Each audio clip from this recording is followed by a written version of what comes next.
आज की स्टोरी है गोल्ड और सिल्वर पे। अब आप बोलेंगे कि फिर से रोज़ वही टॉपिक, लेकिन आज बात एकदम नई है। हमेशा मैं आपको आसमान छूते प्राइसेस के बारे में बताती हूँ, लेकिन आज मैं आपको दोनों के दाम जो धड़ाम से गिरे हैं उसके बारे में बताने वाली हूँ। व्हाट्सएप ग्रुप्स पे हर दिन फॉरवर्ड जा रहे थे, गोल्ड 1.5 लाख क्रॉस कर जाएगा, चांदी 2 लाख क्रॉस कर जाएगी। दिवाली तक तो सबको लग रहा था कि बस रिटायरमेंट प्लान रेडी है, लेकिन अचानक क्या हुआ? क्या गोल्ड सिल्वर का कोई बबल था जो फूट गया, या फिर ये बस नॉर्मल करेक्शन है? और सबसे बड़ा सवाल कि अब करें क्या? होल्ड करें या बेच दें, या फिर ये मौका है खरीदने का? आज हम करेंगे गोल्ड सिल्वर का क्रैश कोर्स, क्वाइट लिटरली। तो चलिए शुरू करते हैं। नमस्ते, मेरा नाम है श्रुति और आप देख रहे हैं लंदन टॉक का डेली फाइनेंशियल बुलेटिन खर्चा पानी। Brought to you by Bank of India.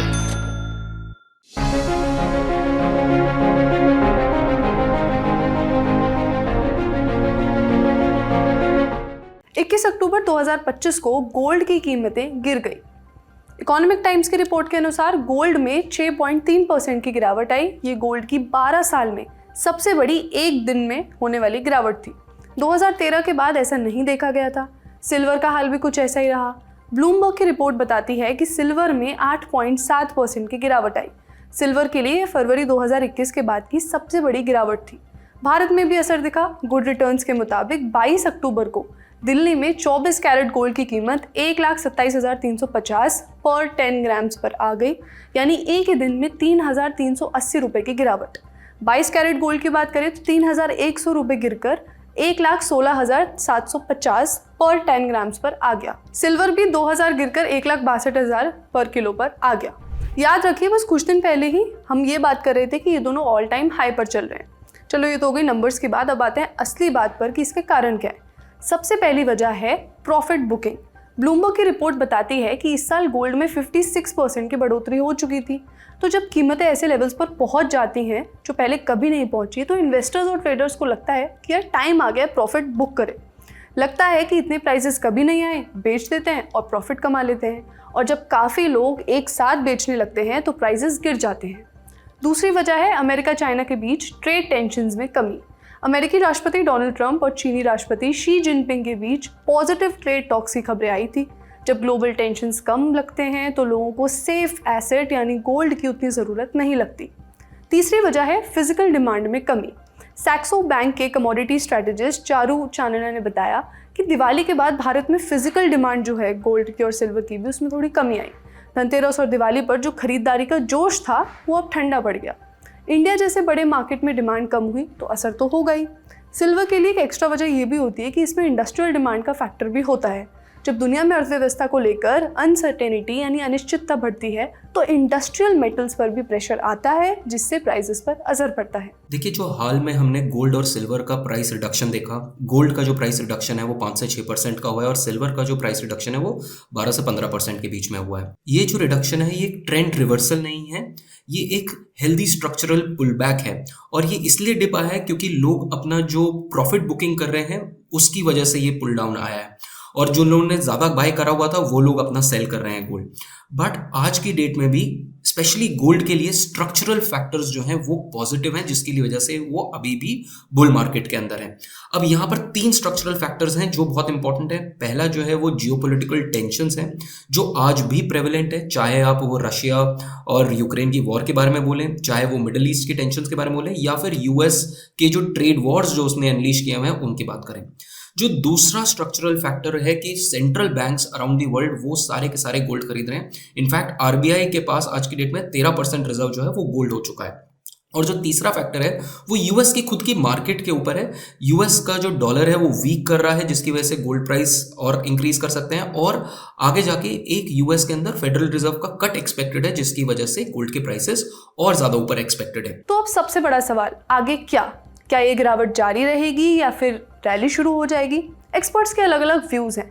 News 18 की रिपोर्ट के अनुसार HSBC का प्रेडिक्शन है कि गोल्ड 2026 की पहले 6 महीने में $5,000 प्रति आउंस तक पहुंच सकता है। उनका कहना है कि जियोपॉलिटिकल टेंशन, मतलब अमेरिका की ट्रेड टॉक्स और ये सब चल रहा है, Russia Ukraine war, middle east में जो चल रहा है, सेंट्रल बैंक्स की खरीदारी और यूएस फेड के रेट कट्स जैसे लॉन्ग टर्म फैक्टर्स अभी भी मजबूत हैं। यानी कुछ एक्सपर्ट्स ये भी कह रहे हैं कि लंबे समय में गोल्ड अभी भी मजबूत रहेगा, लेकिन कुछ का कहना है अगर इन्वेस्टर्स को रिस्क लेने का मन हुआ तो गोल्ड के अलावा भी इन्वेस्टमेंट हो सकते हैं। सुनिए एक्सपर्ट क्या कहते हैं। अगर हम बात करें कि इन्वेस्टर को या सेलर को क्या करना चाहिए इस पॉइंट ऑफ टाइम पे, अगर हम बायर के पर्सपेक्टिव से देखें तो ये एक टेक्निकल बाइंग अपॉर्चुनिटी है, जहां पर जब भी 5 से 7% अगर आपका प्राइस गिरता है तो आप सिस्टमैटिकली अपने एसेट पोर्टफोलियो में थोड़ा सा और इंक्रीज कर सकते हो। और लॉन्ग टर्म में आप अपने गोल्ड और सिल्वर को अपने पूरे पोर्टफोलियो में 10 से 15% के बीच में डाल सकते हो, क्योंकि आने वाले टाइम में ये और भी ज़्यादा इंक्रीज हो सकता है। अगर हम सेलर्स के बारे में बात करें तो मेरे हिसाब से ये बुल मार्केट का एंड नहीं है। अगर आपने गोल्ड बहुत सस्ता में या सिल्वर बहुत सस्ते में खरीदा हुआ है तो आप अपना 20 से 30% अपना पोर्टफोलियो लाइट कर सकते हैं, अपना प्रॉफिट बुक कर सकते हैं। तो अब आते हैं सबसे इंपॉर्टेंट सवाल पर, आप क्या करें। पहले एक बात साफ कर देती हूँ, ये कोई इन्वेस्टमेंट एडवाइस नहीं है। हर किसी की फाइनेंशियल सिचुएशन अलग होती है, इन्वेस्टमेंट स्ट्रैटेजी भी अलग होती है। अगर आपको हेल्प चाहिए तो फाइनेंशियल एडवाइजर से लीजिए। लेकिन देखते हैं कि सेंटिमेंट क्या है।